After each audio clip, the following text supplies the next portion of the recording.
Okay. So,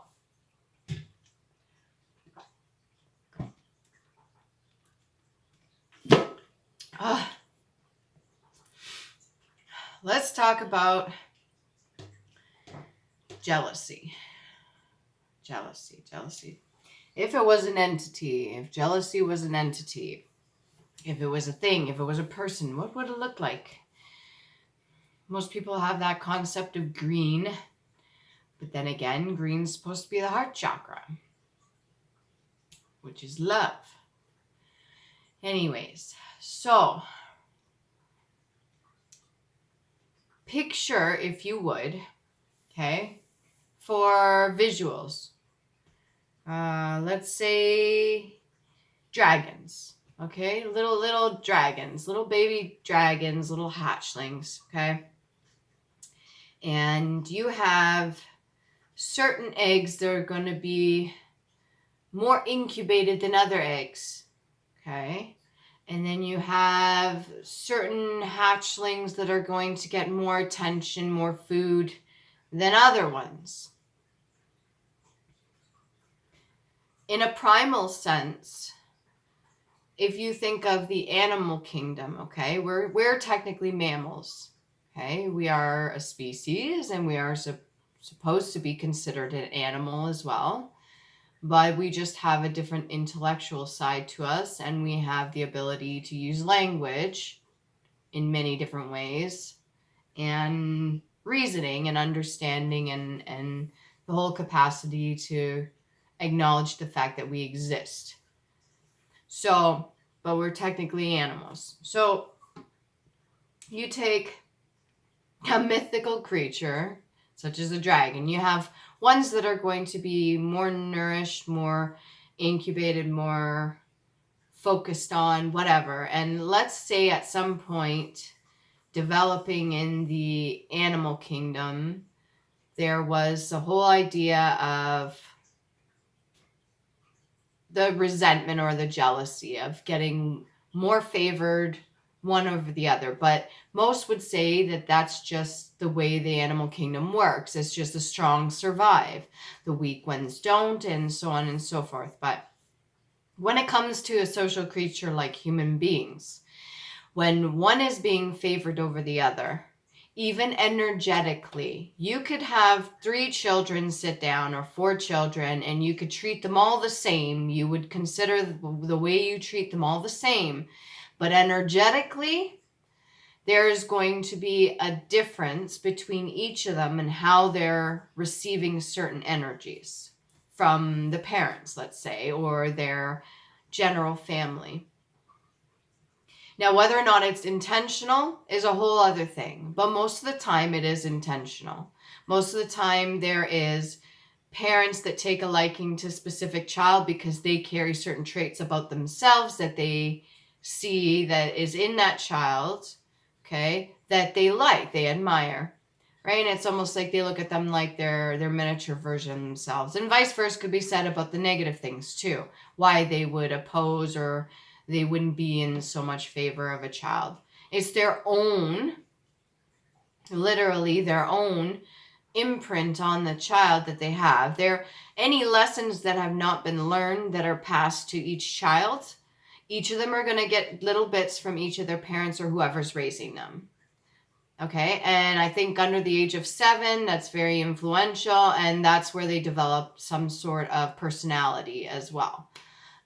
So you got a little bit from each person, but you also have the child themselves in their middle state, which is their own personality. However, from what I have learned, when a child is mocked or ridiculed, or when they are expressing themselves, their own identity, who they are, and that is being beat down in some way, or that is being discouraged, or that is being snuffed out, or that is being told is wrong, or in any way, shape, or form, the way that they are, even if it's just quirky or weird or something, if it's not acceptable to the parents or the people raising the child, and the child begins to believe that they, who they are as a human being, their identity is not acceptable, then they're going to start taking on the traits or adapting to those of which are considered acceptable, which could also be the traits of their very own parents or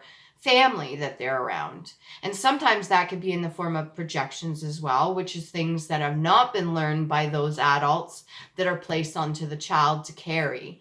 So it's almost like, I didn't learn the lesson, so here, you take this on, and this is who you are because I say this is who you are, and now you have to carry that. And some children that have very big hearts especially are not able to discern the difference, and they carry it as a part of being who they are.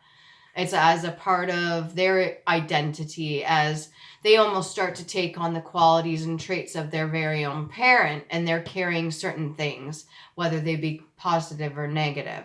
But they're not forming their own identity. And the problem with that is that sometimes when a child starts to take on the form of their parent or whoever's raising them, but then they start to integrate their own flair to it and they start doing really well. Let's say they become successful or they start doing really good things and they're getting praise or attention for it. The parent then, depending on how healed or unhealed the parent is or whoever's raising them, can quite possibly have a sense of jealousy or resentment or even envy of a child.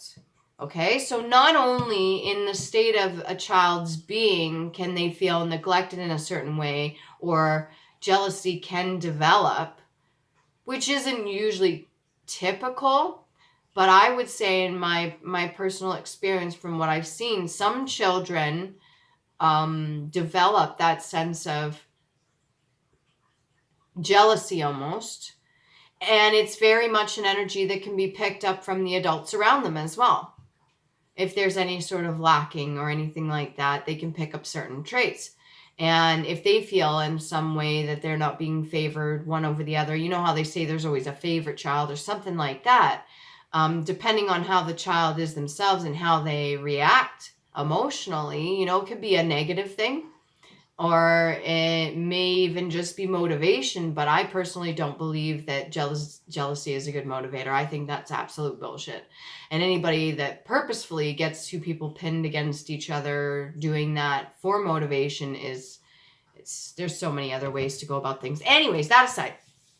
So this whole idea of identity, of a child taking on the majority of their parents', let's say, traits.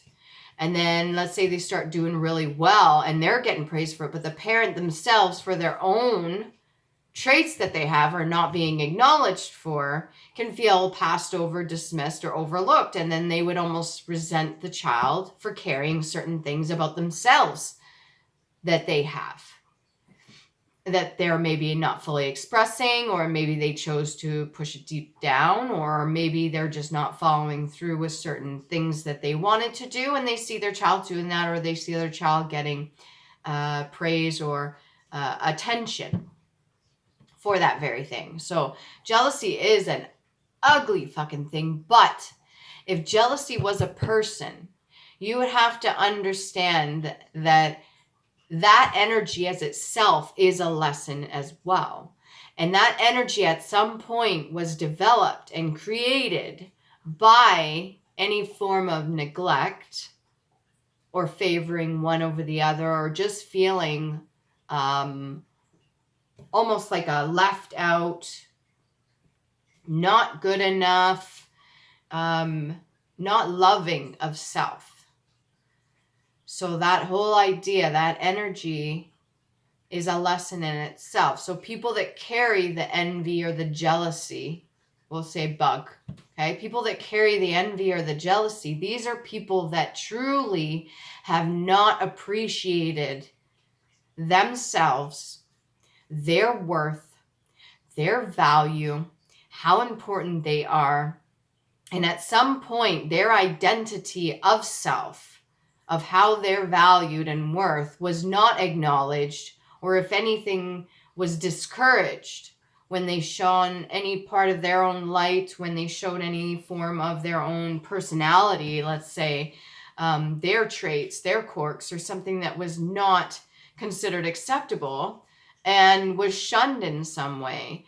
So when they got older, it's almost like seeing others flourish and be themselves with no fear of judgment or anything like that. They just completely, like myself, I dismiss the whole idea of somebody telling me I can't act or be a certain way when that is who I am. Even if I like tried to sway and conform mildly when I was growing up in school and stuff like that, I still eventually would work my way out of it and just be my weird ass friggin' self. So I can only conform and pretend like I fit in for so long, and eventually I just don't give a shit and I'll just be myself. I had learned very early just to embrace myself and be myself. However, I myself was taking on certain traits as a young child that were from my parents and my own mother. I'm not so much sure about my biological father. He's no longer with us, but or even my stepfather. I don't care to know.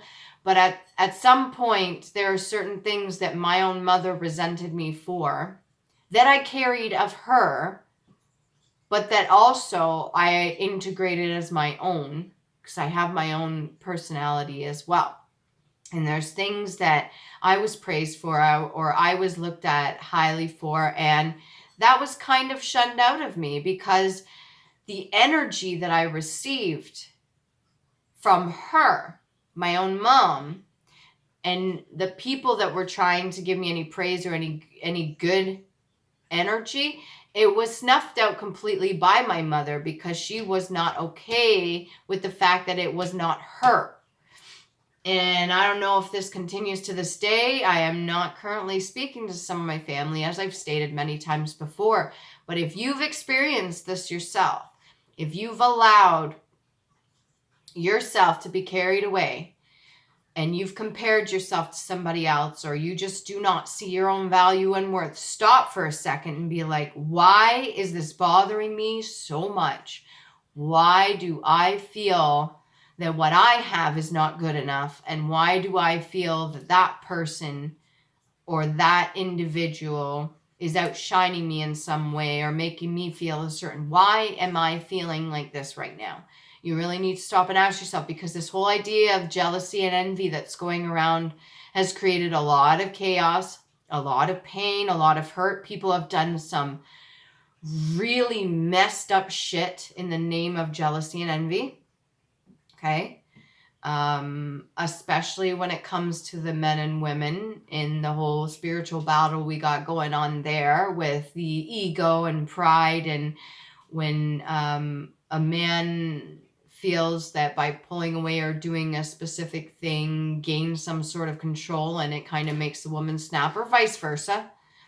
And that whole idea of lack of communication and then it turning into a jealousy thing or anything, that like it really there's some huge shadow work that needs to go on with any couples that are together that are toxic. And to those that have come together that are doing their healing journey together, congratulations. I hope you stay together for a long time. We need strong couples right now. Very, very strong, powerful couples. We need them.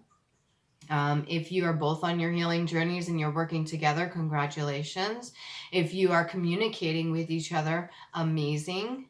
Keep doing so. It's not always easy. If you're in a toxic relationship, whether it be you dealing with your partner or your partner dealing with you, and you're able to admit it, like, yeah, I'm an ass, or yeah, I'm a bitch and I'm doing whatever on purpose, then you need to ask yourself if it's time maybe to take a break, or maybe you need to have a sit down and be honest about certain things and how you feel. And if it's not received well from the other party and that person's making you feel a certain way by your honesty, when you're honest about it, then it might not be the proper pathway for you if it's just creating more damage. But all in all, it's still a lesson regardless. Jealousy and envy, if you allow it, will consume you. It will take you over. So the next time you find yourself comparing yourself to another person, ask yourself, how hard did I struggle to get where I am? Am I grateful for everything that I have? Do I need to compare myself to that person when I have no idea what they've gone through? Why do I not feel good enough? And I am good enough. Remind yourself. You got to remind yourself as well. I personally am in competition with myself. So the only person I would ever be Elliot, envious or jealous of would be myself. There's like 2 people on the face of the earth that I've ever felt any slight feelings of jealousy for, and those people I'm not currently talking to, and I respect them fully, and I am no longer currently jealous of them. It was just a moment that passed, and I didn't hold on to that. There was something in them that I seen that I didn't acknowledge myself fully, and I hadn't at that time in the past realized how valuable my own thing was. So, yeah, it's a choice for sure. It becomes a habit too. I would say it becomes a habit. Jealousy and envy does become a habit, and it's like an excuse not to look at certain things or ask yourself certain questions. So the next time you get in that, just maybe be real with yourself. If nobody else, at least be honest with yourself. Don't bullshit yourself. Okay?